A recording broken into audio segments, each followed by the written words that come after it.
bow to you. Oh my Allah, you are my Lord. I bow to you.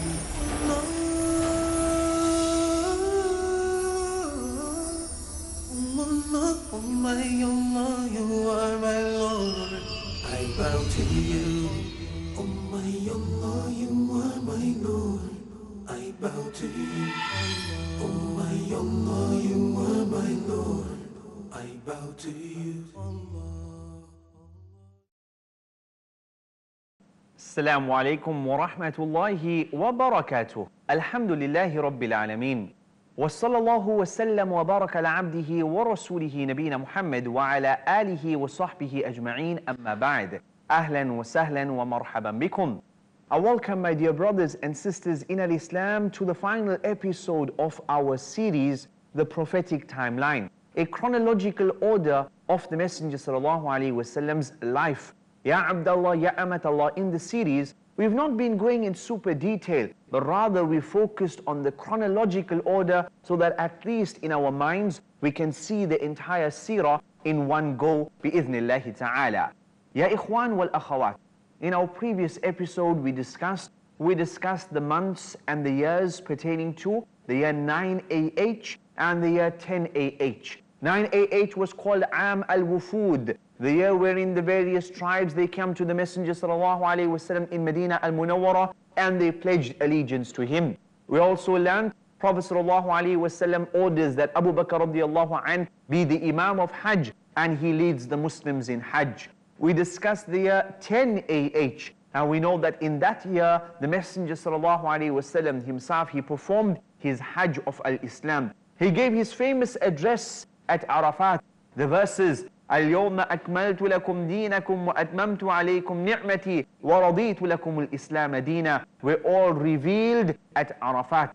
Ya Abdullah, Ya Amatallah, this is the year 10 AH. There were other incidents which occurred in the year 10 AH. For example, in the month of Ramadan, the Prophet ﷺ revised the Quran with Jibreel twice. Musaylima, the false prophet, also met the Messenger ﷺ, pledged allegiance to the Prophet ﷺ in the year 10 AH, but we know soon after he left the fold, and further he claimed to be a prophet. Ya Abdullah, Ya Amatallah, that makes two individuals. Two individuals who met the Messenger ﷺ, and then they claimed prophethood, and they had a large following. And they were number one, Tulayha, and number two, Musaylima al-Kadhab. We also had Abdullah ibn Sa'd ibn Abi Sarh. He was a katib of the Messenger ﷺ, a scribe. He claimed that he would also get revelation, but he did not really have followers. As for Tulayha and Musaylima al-Kadhab, they had a large number of followers, Allah musta'an. During the caliphate of Abu Bakr radiallahu anh, we know the wars of Ridda, and he brought all of them to justice. Eventually, Musaylima al-Kadhab, he was slaughtered. As for Tulayha, he escaped after the battle of Buzagha, he escaped.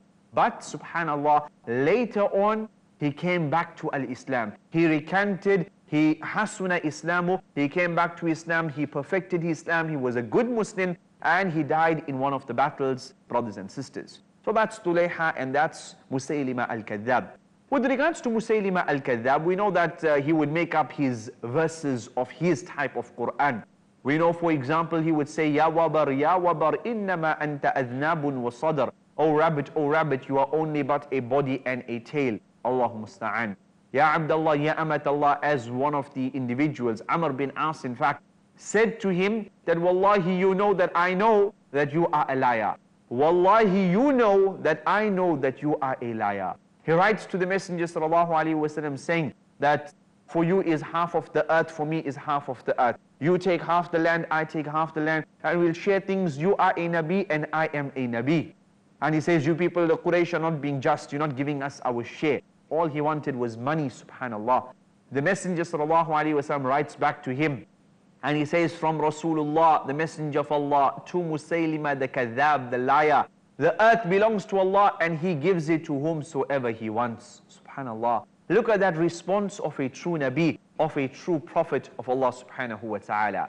Ya Abdullah, Ya Amatallah, that was the year 9 AH and the year 10 AH. We move on to the year 11 AH, and there's only about 3 months to discuss the month of Muharram, Safar, and in Rabi' al-Awwal, we know that the Messenger Muhammad ibn Abdullah salawatullahi wa salamuhu alayhi, he left this temporary existence for the hereafter. Ya Abdullah, Ya Amatallah, in the month of Muharram, we had, for example, Aswad al-Ansi. He made his appearance in Yemen and he took over the area of Yemen. Who was Aswad al-Ansi? Aswad al-Ansi was another claimant to prophethood. He says that he would get revelation. He says that he has two angels who come to him. One was Shahiq and one was Safiq, if my memory serves me correct. When in reality, both of them were Iblis and Iblis, Shaitan and Shaitan. They were the ones giving him this false idea of any sort of revelation.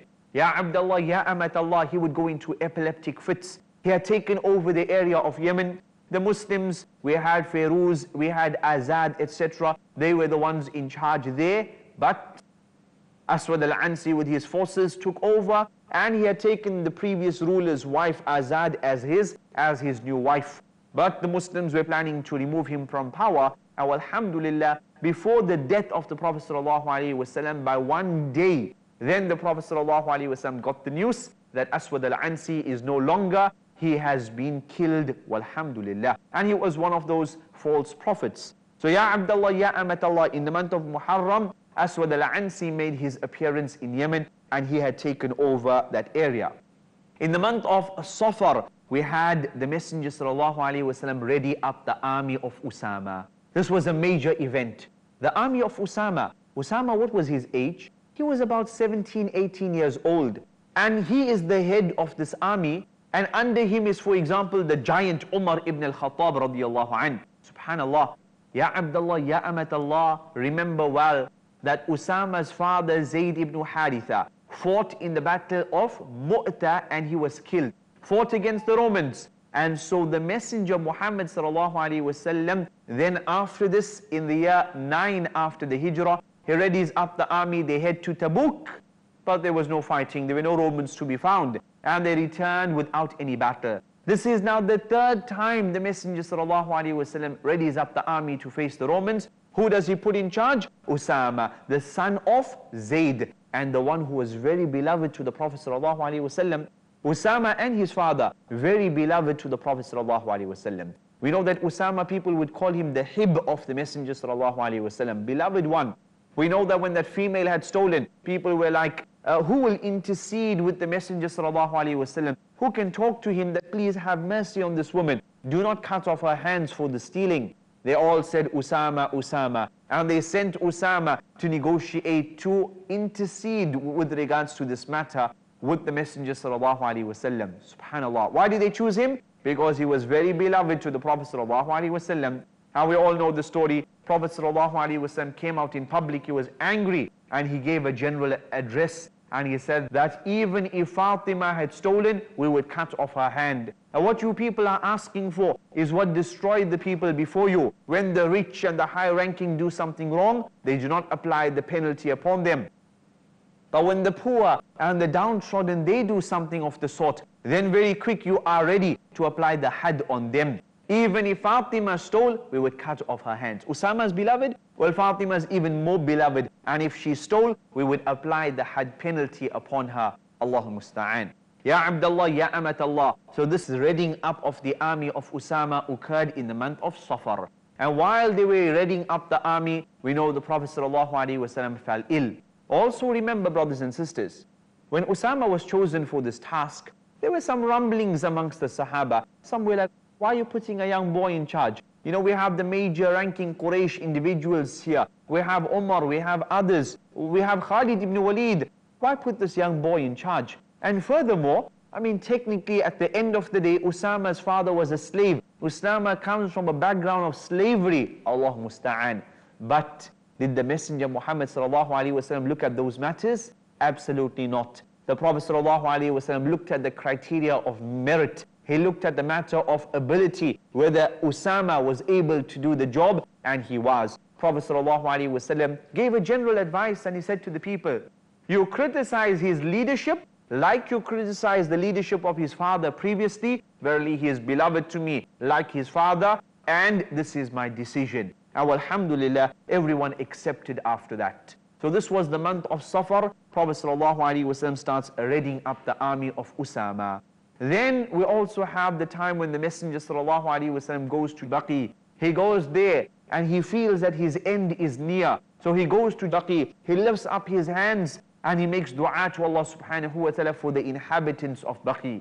Ya Abdullah, Ya Amatallah, we don't have ordinary people buried in Baqi. We have the best of the best. We have the cream of the crop buried in Jannatul Baqi. The companions of Muhammad sallallahu alaihi wasallam were there, and so he went, he lifts up his hands and he makes dua to Allah subhanahu wa ta'ala for the people there.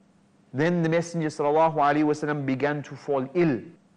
Ya Abdullah, Ya Amatallah. What was his age? Was he 20 years old, 30 years old?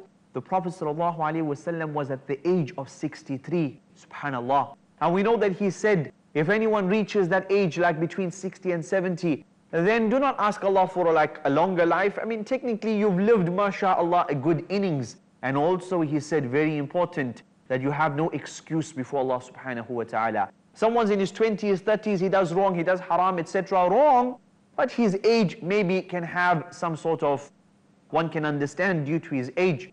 But somebody, mashallah, he's lived up to the age of 60 plus, and you're still involved in haram. We know that the zina of the old man is worse than the zina of the young man in its severity. Why? You have one leg in the grave and you're still doing this haram? You are from amongst the worst of the individuals. So Ya Abdullah, Ya Amatallah, Muhammad ibn Abdullah, salawatullahi wa salamuhu alayhi. In this month, towards the end of Safar, the Prophet sallallahu alayhi wa sallam, he fell ill. He was in the house of Maymuna radiallahu ta'ala anha. And then they realized, the wives realized, that he wants to be in the house of Aisha radiallahu ta'ala anha. And thus Fatima, his daughter, sought permission from the other wives that is it possible that would you all agree that he be nursed in the house of his wife Aisha radiallahu anha, and they all agreed, and thus he stopped dividing his time amongst the wives. Imagine, subhanallah, look at his level of justice and equality, that even though he was so ill, Prophet ﷺ made sure that every night he was with the wife that he was supposed to be with. Allahu musta'an. Ya Abdullah, Ya Amatallah, let us emulate these qualities of Muhammad ibn Abdullah, salawatullahi wa salamuhu alayhi. Bi'idhnillahi ta'ala, we take a short break. When we return, we discuss the final days in the life of our Nabi, Muhammad sallallahu alayhi wa sallam. Assalamu alaikum wa rahmatullahi wa barakatuh. I bow to you. رمضان قد أهل بالصيام وأطل. Assalamu alaikum wa rahmatullahi wa barakatuh, my dear brothers and sisters. Wherever you are, this is your brother Salim Al-Amri. I wish you a good Ramadan and blessed Ramadan. May Allah accept our deeds and your deeds. And may Allah emancipate all of us from the hellfire. Ameen.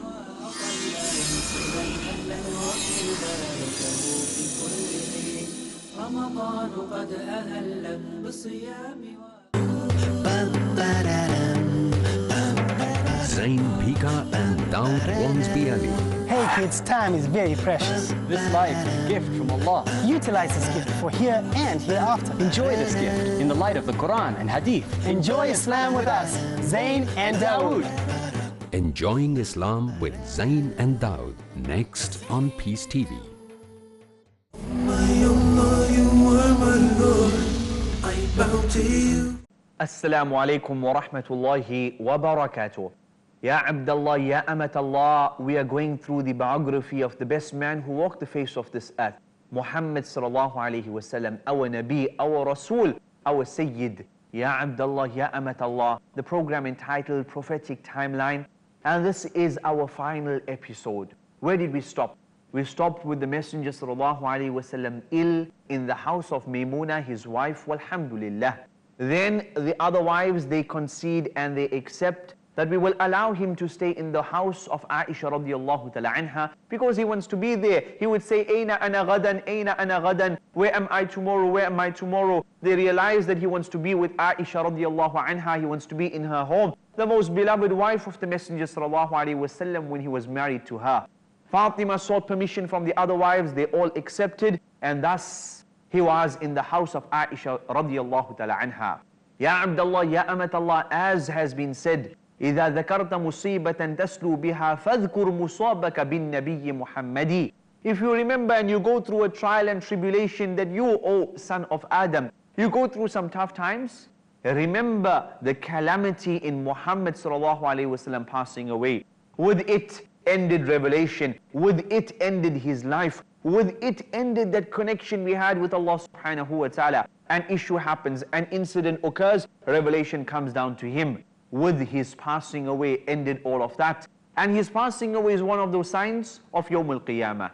Ya Abdullah, Ya Amatallah, Muhammad ibn Abdullah, salawatullahi wa salamuhu alayhi. He was, at the end of the day, a human being. He was not an angel who walked the face of this earth. In fact, there was one reason that some of the people did not want to embrace al-Islam with the Prophet ﷺ and with the other Anbiya. They would say to the Anbiya, Allah sends down a human being to do this work. Rather, He should have sent down angels to come and tell us what to do. But subhanallah, if there were angels walking the earth, then angels would have come. But human beings are walking the earth, and thus a human being had to come as a messenger.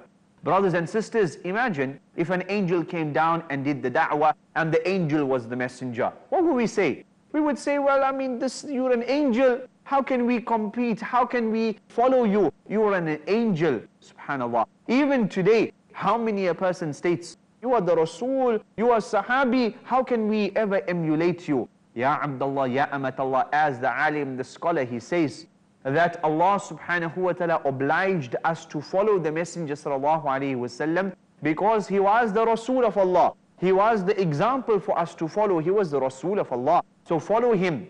And many a times we do not follow him. Why? Because we say he is the Rasul of Allah.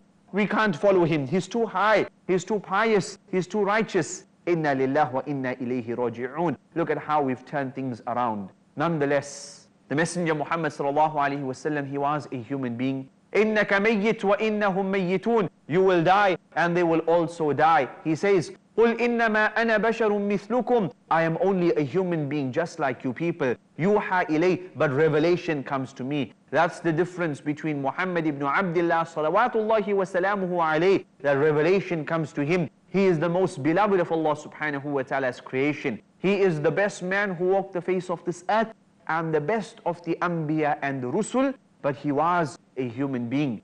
And just like every other human being, he would pass away. It is that door of death that everyone has to go through. Ya Abdullah, Ya Amatallah, the Messenger sallallahu alaihi wasallam orders Abu Bakr radiallahu anhu to lead the salah, and this was about 3 days before his passing away. Abu Bakr ordered to lead the prayer. And one of those companions comes out, he looks for Abu Bakr, cannot find him, and then he says, Umar, you lead the prayer. So Umar led the prayer. Later on, Umar realized that the Prophet ﷺ did not order this. Then Umar says to that companion, why did you tell me to lead the prayer? The companion says, because Prophet ﷺ said, tell Abu Bakr, but I did not find Abu Bakr, so obviously you are the next best, and thus I told you. Subhanallah. Ya Abdullah, Ya Amatallah, Abu Bakr radiallahu anhu, he led the prayers for those days. One of the days when the Messenger ﷺ had some strength, then on one shoulder he had Al-Abbas, on the other shoulder Ali radiallahu anhu helped him, and he comes to the masjid. Ya Abdullah, Ya Amatallah, on the days that he was unable to, he performed his salah in his home. The Prophet ﷺ stands to take wudu, and he falls down unconscious. He comes around, he takes wudu, and he falls down unconscious. He comes around a third time, and every time he's asking, has the time of salah entered? Is it time for salah? They say, yes, Ya Rasulullah. And he begins taking wudu, and he falls down unconscious. 3 times this occurred as per Sahih al-Bukhari. He says to Aisha radiallahu anha, that little dinar, dirham I had here, did you give it away in charity? She says, Ya Rasulullah, I've been busy looking after you, I forgot about the matter. He says, give it away in charity. How can a Nabi of Allah meet Allah and he still has this in his home? Subhanallah. Ya Abdullah, Ya Amatallah, he warned with regards to the pathways of shirk. The Prophet ﷺ's general advice on his deathbed, As-salah, as-salah, as-salah, as-salah, as-salah, as-salah, wa ma malakat aymanukum. And whatever your right hand possesses, the people under your command, the people that you employ, the slaves that you have, the women under your care, the children under your authority, beware with regards to all of them. He warned against the pathways of shirk, wherein he said that beware the various groupings before you. They took the places, the graves of the Anbiya, as places of prayer, as masajid. Do not do the same with regards to myself.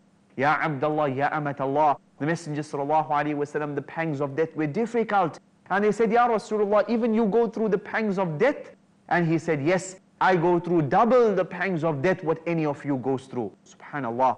Ya Abdullah, Ya Amatallah. He said, sallallahu alaihi wasallam, that the believer, he passes away bi'araqil jabeen, with perspiration on the forehead. And that's exactly what happened to the Messenger Muhammad sallallahu alaihi wasallam. The sakarat, it was very, very heavy. Aisha radiallahu ta'ala anha with him in the room, and her brother enters, he's got a miswak in his mouth. Prophet sallallahu alaihi wasallam at that time, he cannot even verbalize and ask for the miswak. But his wife, she knows what he wants. And so he looks at it, she asks for the miswak, she turns it around, she softens it, moistens it in her mouth, and she puts it in the mouth of the Messenger sallallahu alaihi wasallam. Imagine, even on his deathbed at the time of sakarat, he is worried about the scent in his mouth, and he uses the miswak, subhanallah. And thus Aisha radiallahu ta'ala anha, she would say later on, that praise be to Allah, the one who joined between my saliva and the saliva of the Messenger sallallahu alaihi wasallam, in what? In his final days on this earth. Ya Abdullah, Ya Amatallah, Muhammad ibn Abdullah, salawatullahi wa salamuhu alayh. These were the final days of his life. The Prophet ﷺ did not even have money to purchase food for the home, and thus he gave his shield, and it was used as a pawn. It was pawned as a safety deposit, and thus he had taken this food from the Jew. Ya Abdullah, Ya Amatallah. Usama radiallahu ta'ala anhu, he enters into the room, and the Prophet ﷺ cannot even ask, cannot even make a dua verbally. And Usama radiallahu anhu realizes that the Prophet ﷺ is making dua for him. Prophet ﷺ lifts up the hand, Usama also makes this dua. Prophet ﷺ knows that this is his beloved, Usama radiallahu anhu, the beloved of the Messenger ﷺ. The army of Usama, they were still being prepared during this time. Ya Abdullah, Ya Amatallah, like every single Nabi, the Prophet ﷺ, he passes away after being asked, do you want to pass away now, or do you still want to live? The angel of death asks him this question, and he was asked, Ya Abdullah, Ya Amatallah. What was his response? The Prophet ﷺ said, he said that مع الذين أنعم الله عليهم من النبيين والصديقين والشهداء والصالحين وحسن أولئك رفيقا. That in the company of the pious and the righteous and the salihin, the siddiqeen, وحسن أولئك رفيقا, and it is good to be in their company. They are the best of company.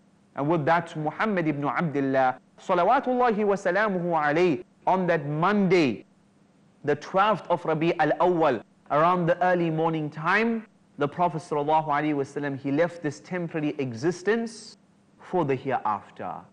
Ya Abdullah, Ya Amatallah, the passing away of the Messenger sallallahu alaihi wasallam was like a calamity, a major calamity upon the Sahaba. Brothers and sisters, we've discussed, walhamdulillah, the life of Muhammad ibn Abdullah, salawatullahi wa salamuhu alayhi. 40 years before prophethood, and then 13 years in Makkah al-Mukarramah, and 10 years in Medina al-Munawwara, walhamdulillah, the 3 stages of his life. May Allah subhanahu wa ta'ala grant us the tawfiq to emulate the life of Muhammad sallallahu alaihi wasallam. This was only but a summarized version of his seerah. It is recommended that every single one of you, every one of us, we study the seerah of Muhammad sallallahu alaihi wasallam, for verily in it is life, in it is ruhaniyya, insha'Allah. Ya Abdullah, Ya Amatallah, may Allah subhanahu wa ta'ala grant us tawfiq to emulate his life. May Allah grant us knowledge which is beneficial. May Allah grant us goodness in this world and in the hereafter, and company of Muhammad sallallahu alaihi wasallam in Jannatul Firdaus. هذا وصلى الله وسلم وبارك على عبده ورسوله نبينا محمد وعلى آله وصحبه أجمعين. السلام عليكم ورحمة الله وبركاته. Allah, Allah, you are my Lord.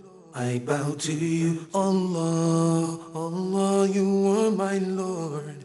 I bow to you. Allah, oh my Allah, you are my Lord.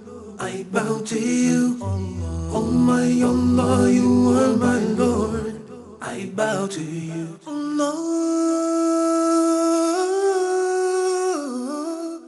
oh Allah, oh my Allah, you are my Lord. to you. Oh my Allah, you are my Lord. I bow to you. Oh my Allah, you are my Lord. I bow to you.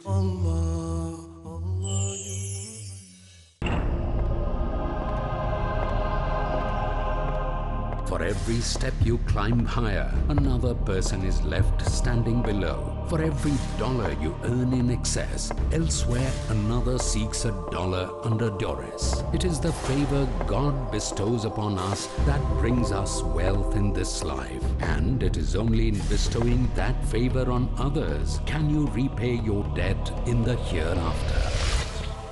The Islamic Research Foundation has instituted the United Islamic Aid, Abaitul Mal, to club